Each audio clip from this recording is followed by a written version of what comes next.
Let's bring in Fox News chief political anchor and special report anchor and executive editor, Bret Baier. He also used to be our Pentagon correspondent, knows all these issues very well. Bret, obviously we want to talk about the military action, but I think it would be naive of us not to talk about the politics surrounding this, and that there has been multiple presidents to deal with this issue. It seems like he's the only one that has the political capital to put it all on the line to make this decision. Yeah, Lawrence, Ainsley, Brian, good morning. This is a historic day, and he is in a position to pull this trigger after much back and forth. Obviously, there are big questions that are out there as this operation has taken off, which is what comes next? What does the on-the-ground situation look like? How does this transition happen if it happens? But I was really struck, Brian, to your point, that in the president's 8 minutes, he goes back years and years and years about what Iran has done to the U.S. directly. The Beirut bombing, to the terrorist actions, to the proxies, to the roadside bombs inside Iraq, run essentially by General Soleimani, who was taken out by President Trump in the first term. The actions of the Iranian regime back decades was part of this preamble of where we are now. He said they can't get a nuclear weapon. Their ballistic missiles are a threat to the region. And at the end there, you heard him implore the citizens on the ground that this is your time. This is the time to rise up. You know, a number of Iranians on the ground have reported getting text messages that say, help is here. In other words, following up on the help is on the way, a message that he sent a number of weeks ago. I think there are real questions about, you know, how long this goes, what it looks like, but it is overwhelming force. And one thing that really strikes you is that this happened in daylight. Right. This was not under the cover of darkness. This was not overnight at 3 a.m. their time. This was when the sun was up. So there is a confidence in this military that they have the ability to take targets out indiscriminately, even in sunlight. Yeah, you know, Bret, I was struck, but we interviewed someone earlier this morning, and he was talking about what Iran has contributed to the amputation of some of our soldiers. And we work with Joey Jones, who stepped on an IED and lost his legs. And so when you think that Iran is responsible for doing this to our soldiers, and you listen to the president's eight-minute speech this morning, and he says to pray for our soldiers, pray for every service member, ask God to protect our heroes and members of Iran's military, that you will lay down your arms. What does this mean for our soldiers? Because I know moms and dads out there who have enlisted sons, daughters. What does this mean for the future of our military? Well, I think it's a great question. I think that the naval assets, the Air Force, they're running point here on this operation. There are no indications at all that there are going to be U.S. Soldiers on the ground inside Tehran or inside Iran. There may be some special ops that happen, but we have no indication that that's you know, even in the works. Right now, this is a campaign from the air, and what has to happen on the ground is going to be, to the president's point, Iranian-based and Iranian-driven. But I was in Iraq 13 times, and I saw a lot of people taken down by those IEDs, and they were getting increasingly deadly and increasingly deceptive as far as how they couldn't even be detected. Some of them were made in plastic by the Iranians so that the detectors never saw them, and that's why you had so many people lose limbs that ended up in Walter Reed and others. President Trump talks about that a lot, about those times going to Walter Reed and how it affected him when he talks about taking out Soleimani. You look at the military bases in the region, and that's really the threat from missile attacks. We've already seen some of that. Fortunately, nothing has struck or caused any major damage. But that's really the threat from Iran, because they have thousands and thousands of them, and one by one, these launchers are being taken out by the Israelis and the U.S. This targeting has been planned for a long time. This is not just something that pops up. You have the chairman of the Joint Chiefs and others that probably had more than 1,000 target lists. Right now, we're seeing command and control and leadership being targeted, and specifically the Ayatollah and the Iranian president. But I bet over coming days, you're going to see a lot more different targets throughout Iran. So, Bret, when we look at the political situation now, we see condemnation from Tom Massey, Ro Khanna, Rand Paul said they were looking for a movement to stop the president from attacking Iran. There were times in the past when people would hold their, keep their powder dry, at least until the operation petered out a little bit, but it hasn't. I think you're going to see that. I think you're going to see an effort by those folks, maybe others, Tim Kaine in the Senate, to try to pass a resolution to bring Congress in to have some kind of approval process, even as this operation is underway. And I think that that's probably the politics of the moment. There are a lot of Republicans who are skeptical about the way forward, but I don't think you'll hear from a lot of them in mass on this, since the president has launched this operation. Listen, you have two sides of the party. You have the Lindsey Grahams, who have been calling this for a long time, saying that this is the time and the Iranian regime has never been this weak.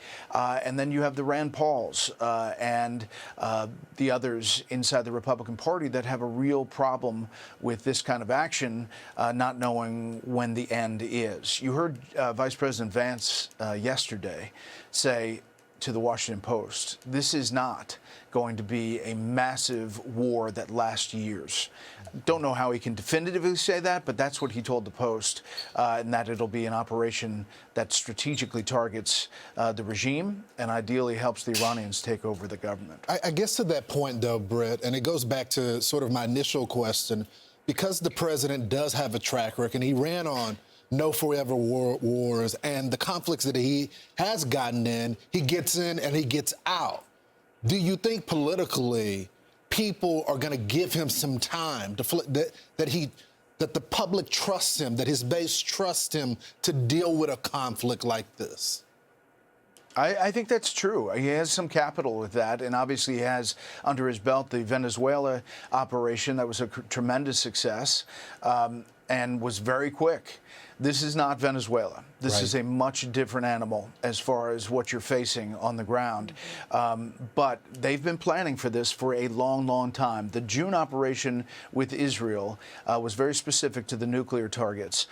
This is much broader, and I think we're going to get a sense of that over the next, few hours and days. Yeah, Bret, where do you see this going? Because Jennifer Griffin was telling us that with this attack, the U.S. is attacking the ballistic missiles, that we're going after those sites. And then the Israelis are going after the leadership. Do you think we'll be successful on all fronts?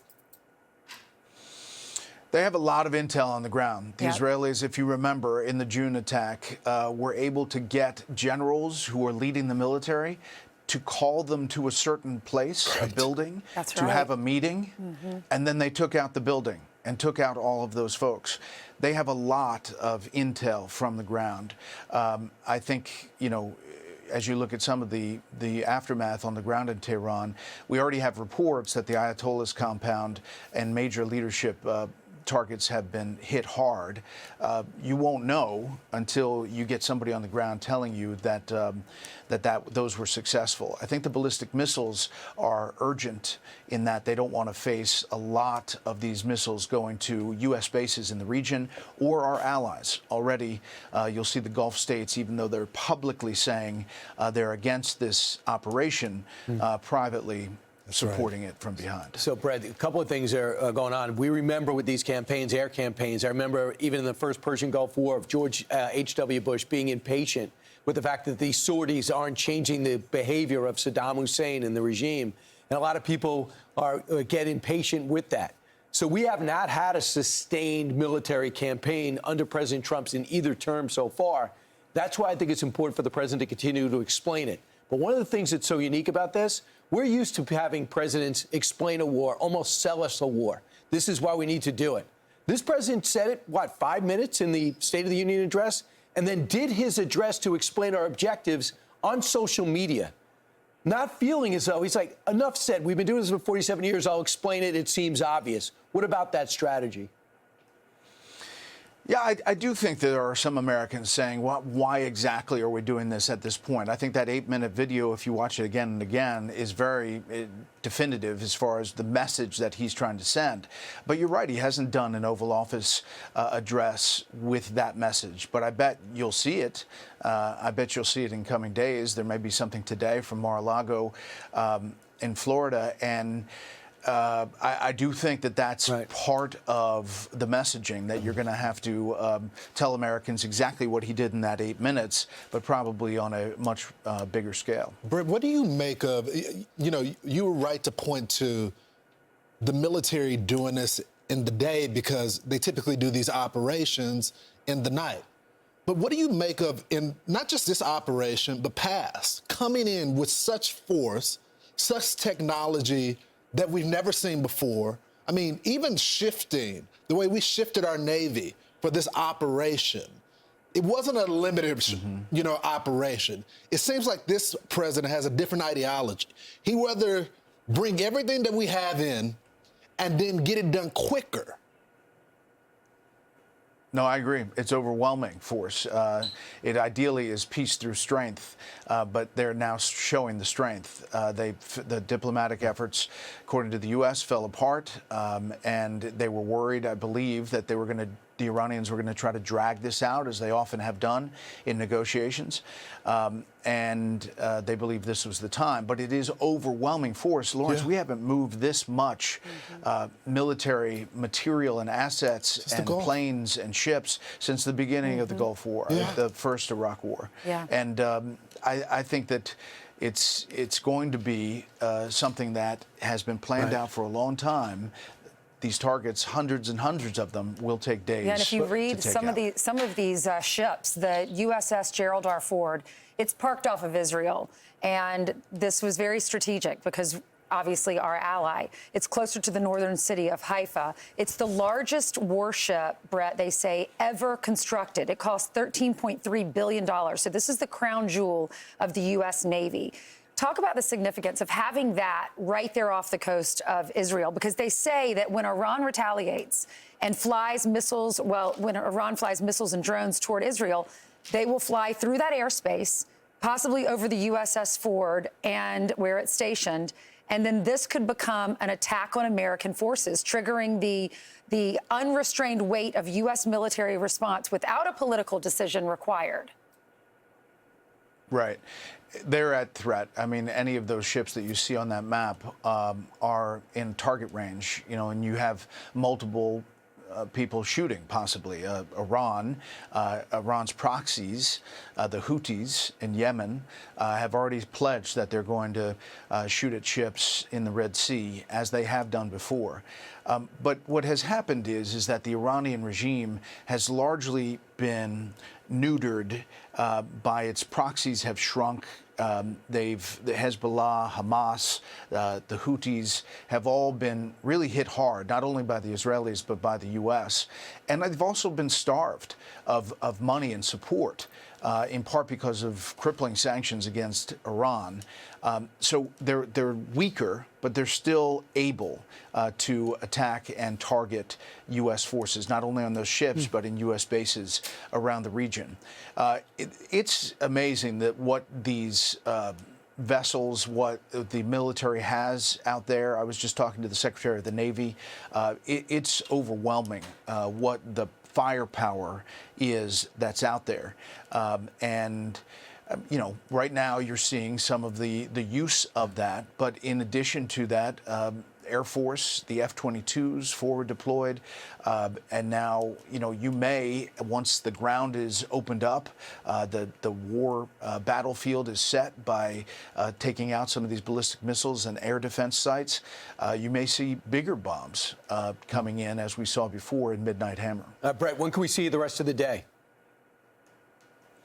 I'll be here, and we'll be watching. I think you're probably going to hear from the president again. Okay. And we're getting a lot from the region. You'll be hosting so we hope some to be hours. able to bring that. Right. I'll be at 10 to 12. Okay, there you go. We'll Bret be Baier, watching. thanks so much. Brett. Thanks. I'm Steve Doocy. I'm Brian Kilmeade. And I'm Ainsley Earhart. And click here to subscribe to the Fox News YouTube page to catch our hottest interviews and most compelling analysis.